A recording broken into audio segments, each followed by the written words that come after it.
एक कड़ौली गांव है खरखोदा के पास, जिला सोनीपत में कड़ौली गांव। उस कड़ौली गांव का एक किसान का लड़का, जाट का लड़का निश्चल दास, उसके मन में प्रेरणा हुई कि अभी हमारे सदग्रंथ जो हैं संस्कृत भाषा में लिखे हुए हैं, और ये हमारे गुरु लोग जो ब्राह्मण लोग हैं, कोई भगवान की महिमा किसी प्रकार सुनाता है, कोई किसी प्रकार सुनाता है, तो क्यों ना मैं संस्कृत पढ़ूं और इन सदग्रंथों को यथार्थ समझकर जनता को बताऊं। ये जो नकली गुरु हैं ब्राह्मण, जो उस समय के गुरु जी थे, वो केवल स्वार्थवश ही शिक्षा ग्रहण करते थे।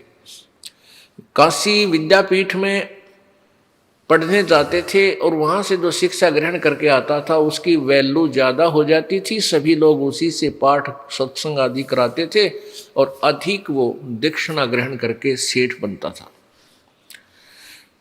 उन लोगों का यही उद्देश्य था, केवल पैसा प्राप्ति, शिक्षा का उद्देश्य यही था। उन ग्रंथों से कोई लेना देना नहीं था। तो निश्चल दास ने ये विचार किया, यदि मैं डायरेक्ट बताऊंगा कि मैं किसान का लड़का हूं, मेरे को प्रवेश प्राप्त नहीं होगा। उसने क्या किया, क्योंकि काशी विद्यापीठ के अंदर एक नियम था कि केवल ब्राह्मण ही वहां शिक्षा ग्रहण कर सकते हैं, वही प्रवेश पा सकते हैं, और उनका एक प्रमाण पत्र गांव से लिखवाया जाता है कि ये इस जाति का है। तो उस प्रमाण पत्र के आधार से वहां प्रवेश मिलता था। तो निश्चल दास जी ने अपने गांव के नंबरदार से और लिखवा लिया कि ये ब्राह्मण जाति से संबंध रखता है। प्रवेश पा लिया, अच्छी तरह शिक्षा ग्रहण करी, और वो प्रतिवर्ष सबसे उत्तम श्रेणी से पास होता रहा, सफल हुआ। जब उसने अपनी शिक्षा पूरी कर ली तो तब उसका वापसी हुई। तो वहाँ के जो प्राचार्य थे, मुख्य प्राचार्य, हेड मास्टर, प्रिंसिपल, उनकी कन्या विवाह के योग्य हो चुकी थी, और उस प्रिंसिपल ने सोचा कि ये होनहार बालक है, बहुत तेज माइंड का है, और ये आगे जाके बहुत धन कमाएगा अक्षेत्र में जाकर, क्यों ना अपनी पुत्री का विवाह इस बच्चे से कर दूं। जब उस निश्चल दास ने कहा कि गुरुदेव आशीर्वाद दो, आपका बच्चा सफल हुआ अपने कार्य में, मेरी विद्या पूर्ण हुई आपकी कृपा से, तो उसने कहा कि बेटा कोई गुरु दक्षिणा नहीं देगा क्या? निश्चल दास ने कहा कि जो आज्ञा महाराज, मुझ गरीब के पास देने को कुछ है नहीं, आप आदेश दो। तो उसने कहा कि तू वचनबद्ध हो। प्रिंसिपल ने कहा वचनबद्ध हो, मैं जो मांगू तो मुझे देगा। वचनबद्ध हुआ तो क्या कहा प्रिंसिपल ने कि आप मेरी पुत्री के साथ विवाह कर लो। अब वो फंस गया धर्म संकट में कि ये ब्राह्मण और मैं जाट, और जब पता चलेगा तो ब्राह्मण लोग बहुत उत्पात कर देंगे। तो फिर उसने सच्ची बतानी पड़ी कि गुरुदेव मेरी ऐसी प्रेरणा थी, मैं चाहता हूं कि इन सदग्रंथों को पढ़ूं संस्कृत में, और मेरा उद्देश्य है कि मैं सच्चाई से परिचित कराऊं समाज को। मेरा कोई धन उद्देश्य कमाना उद्देश्य नहीं है, और गुरुदेव मैं ब्राह्मण नहीं हूँ, मैं ऐसे ऐसे किसान परिवार से हूँ, और मैंने शिक्षा ग्रहण के लिए ये प्रमाण पत्र झूठा दिया है। फिर वो गुरुदेव नाराज हो गए। उनको फिर कहा कि इस वर में एक और बात सुन ले, ये भी वरदान वचन दे कि तू आगे से संस्कृत भाषा में को नहीं पढ़ेगा, न उसमें कोई लेख लिखेगा, संस्कृत भाषा में बोलेगा भी नहीं, और मैं तुझे श्राप देता हूं कि तुझे 3 ताप के अंतर्गत दुख होगा। तूने झूठ बोला है और झूठ बोल करके शिक्षा ग्रहण की। अब उसने कहा ठीक है गुरुदेव, जो आपकी आज्ञा है। उस निश्चल दास जी ने फिर संस्कृत ना तो लिखी ना पढ़ी, क्यों प्रतिबंध ला दिया उन्होंने। और उसमें ये धर्म के ठेकेदार ना जाने के जुल्म करवा देते थे।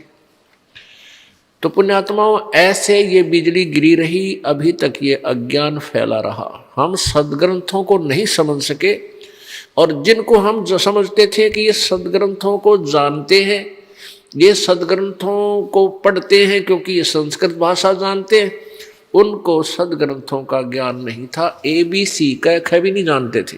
तो परमेश्वर कबीर जी के विषय में फैलाई गई धारणाएं उन अज्ञानी गुरुओं, ऋषियों, मंडलेश्वरों, महंतों के द्वारा कि ये अशिक्षित है, इसको संस्कृत भाषा नहीं आती है, ये ऊट पटांग भाषा बनाकर दुनिया को भ्रमित कर रहा है, ये इसका ज्ञान सही नहीं है। अब ये विश्वास हो जाना, ये बात हृदय में जच जाना स्वाभाविक था कि कबीर परमेश्वर जी संस्कृत भाषा पढ़े नहीं हैं। परमात्मा कबीर जी प्रत्येक भाषा के विद्वान थे, क्योंकि परमात्मा अंतर्यामी होते हैं और वो आत्मा के जीव जंतुओं की भी भाषा समझते हैं।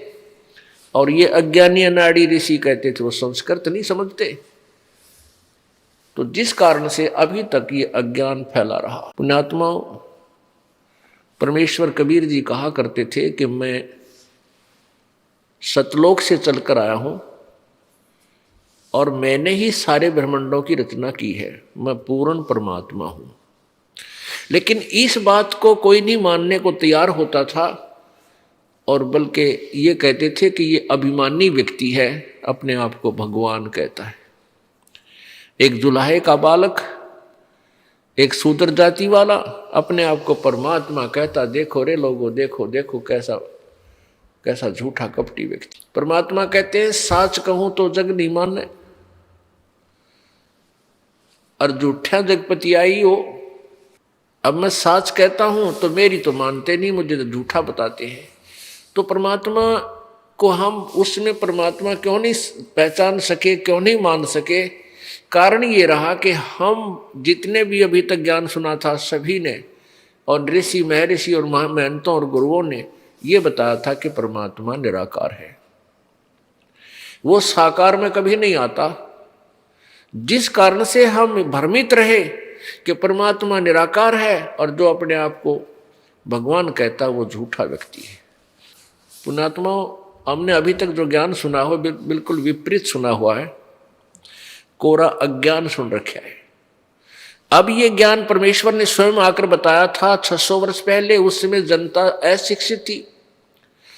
अब 1947 के बाद भारतवर्ष स्वतंत्र हुआ, उसके बाद यहाँ शिक्षा का एक जोर शोर से प्रचार हुआ। आज बालक से लेकर बूढ़े तक सभी शिक्षित हैं, और आज हम अपने सदग्रंथों को अच्छी तरह पहचान सुन सकते हैं और देख सकते हैं। उस समय जनता अशिक्षित थी, परमात्मा के इस अनमोल ज्ञान को हम स्वयं नहीं देख सके, जिस कारण से हम उन अज्ञानी संतों, ऋषियों, महंतों की बातों पर विश्वास करके अपने भगवान को पहचान नहीं सके।